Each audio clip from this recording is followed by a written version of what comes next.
Coucou, bonjour, j'espère que vous allez bien. Aujourd'hui, je voudrais partager avec vous une pensée d'Albert Einstein qui dit que on ne peut résoudre un problème avec le même état d'esprit qu'il a créé. C'est philosophique comme ça, mais c'est même mathématique aussi, parce que on pourrait dire en même sorte que les mêmes causes créent les mêmes effets. Ça veut dire que si on veut essayer de résoudre ce qu'on appelle problème dans nos vies, il serait d'abord essentiel de comprendre d'où est-ce que ces problèmes viennent, d'où est-ce qu'ils sont créés. Et bien, généralement, c'est notre façon de voir les choses, c'est nos attentes qu'on a par rapport à certaines choses qui créent justement une certaine difficulté. Donc, on constate donc que ces problèmes-là, en fait, sont créés dans notre tête, je vais dire comme ça, quoi. C'est notre état d'esprit qui crée les problèmes. C'est avec notre esprit-là que c'est dans cet état d'esprit-là qu'ils vivent. C'est dans nos têtes qu'ils vivent. C'est dans nos têtes qu'ils sont nourris. Et c'est dans nos têtes qu'ils s'expriment même. Parce que, en fait, après, ce qui sera exprimé sera tout le film qu'on se fait dans la tête, mêlé aux émotions aussi qu'on a. Donc, il serait essentiel de comprendre que si on veut donc résoudre ces problèmes-là, on devrait changer notre état d'esprit. On devrait changer notre façon de voir les choses. Je dirais même encore plus, on devrait littéralement refaire notre engagement avec la réalité. Parce que la plupart du temps, justement, ce qu'on voit, ce qu'on perçoit comme réalité, est généralement pas la réalité. C'est ce qu'on voudrait percevoir, c'est ce qu'on voudrait avoir. Et justement mêlé à toutes les émotions et tous les sentiments qui sont autour. Un premier pas dans ça, ce serait déjà de reconnaître qu'on a tort. Et vous conviendrez avec moi que c'est la chose la plus dure à faire. Vraiment se dire, voilà, jusqu'aujourd'hui, j'ai fait des choix, j'ai pris des décisions avec l'état d'esprit que j'ai. Et ces décisions-là n'ont causé que des agréments dans ma vie. Ces décisions-là ont causé des choses qui ne marchent pas dans ma vie. C'est se dire simplement, voilà quoi, je ne voudrais plus refaire ces mêmes choix avec ce même état d'esprit. J'avais tort. Oui, se dire, j'avais tort. Mais comme je dis aussi d'habitude, c'est se dire, j'avais tort, sans blâme, quoi. C'est pas, il ne s'agit pas vraiment de se mettre au carrefour et de dire, bon voilà, et de se flageller là, non, il ne s'agit vraiment pas de ça. C'est justement faire ce constat, se dire, voilà, mes choix ont été influencés par un état d'esprit que j'ai. Et justement, je ne voudrais plus vivre cet état d'esprit. Je ne voudrais plus vivre le malheur de ces choix. Alors, je prends la décision de changer. Donc, et se dire, c'est ça, c'est fait. C'est un constat. La plupart du temps, dans nos relations, on a beaucoup de peine, beaucoup de mal, beaucoup de souffrance. Quand je parle de relations ici, il ne s'agit pas forcément d'une relation amoureuse. Non, c'est une relation. Une relation, c'est un contact qu'on a avec quelqu'un. Et nous sommes humains, justement, nous avons des relations. Et ces relations, souvent, sont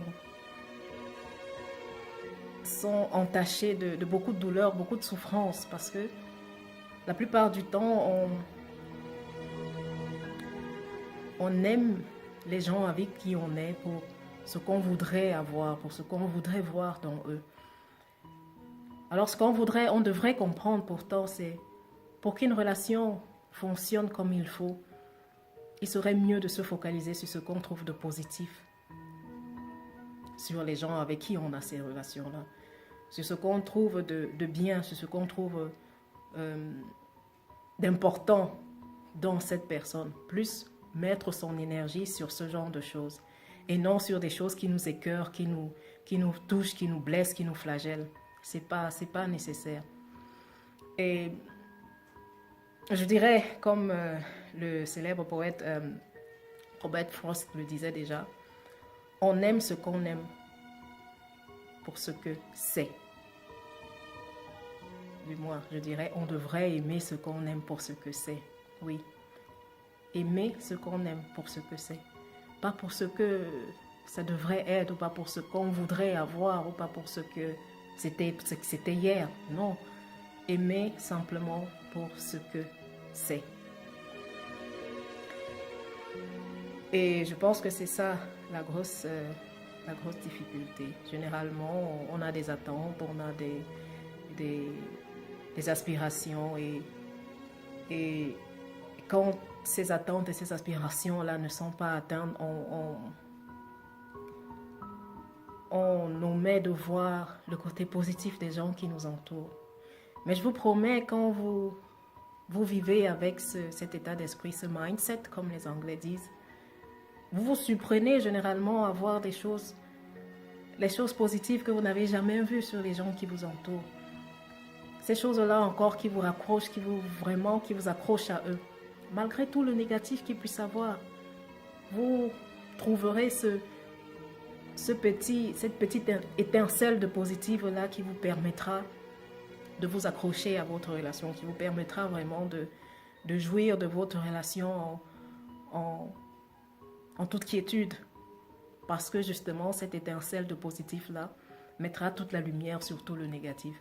Nous sommes humains, chacun a ses défauts, chacun a ses qualités. Et malheureusement aussi, nous sommes humains, on a des attentes, on a des aspirations.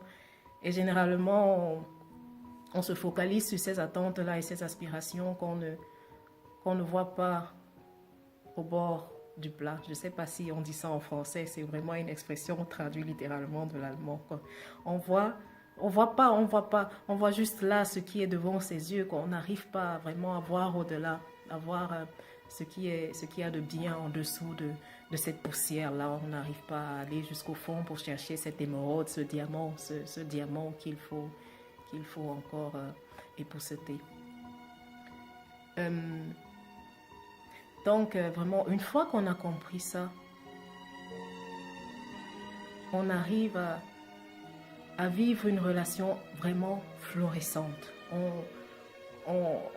On arrive à vivre des relations sans trop se poser des questions sur le comment et le pourquoi des choses qui arrivent, non, parce qu'on est focalisé sur une idée positive qu'on a sur quelqu'un.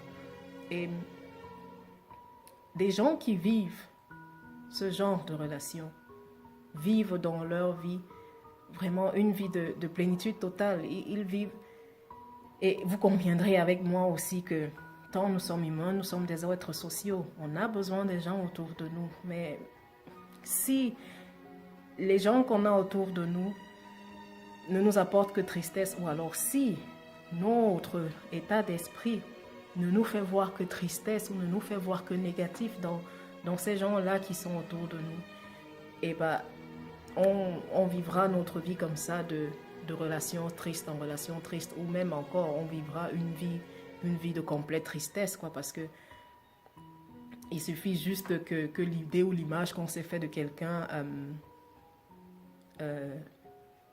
n'existe plus, qu'on perde vraiment l'intérêt pour cette personne-là et qu'on se retrouve après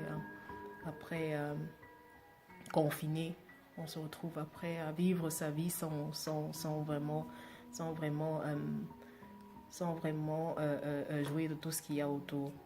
Donc voilà quoi, c'est moi ma façon de voir cette pensée de Einstein qui est vraiment un credo, je dirais, parce que on peut vraiment pas espérer qu'on ait posé des actes jusqu'à présent qui ont donné un certain nombre de résultats qui nous déplaisent, ça il faudrait le dire, et qu'on espère malgré tout qu'en continuant à faire ces mêmes actes-là, les choses changeront. Non. Et généralement, tout part du mindset, tout part de la façon dont on perçoit les choses. Et il n'y a rien de plus beau. Je voudrais dire, quand vous vous surprenez en train de vous poser des questions sur une de vos relations, une de vos amitiés, en vous demandant, mais est-ce que ça vaut la peine? Est-ce que vraiment je suis en bon? Eh bien, accrochez-vous, retournez l'histoire et cherchez ce que vous appréciez sur cette personne-là. Alors vous comprendrez, vous verrez qu'en fait, que les choses sont vraiment différentes.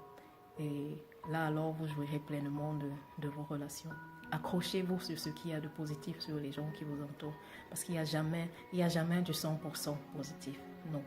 Mais une fois que vous commencez à voir des choses positives, vous ne verrez que des choses positives. Et alors le négatif, il sera là, il sera sans importance. Donc voilà, j'espère que je vous ai encore apporté un peu de nourriture là pour votre esprit.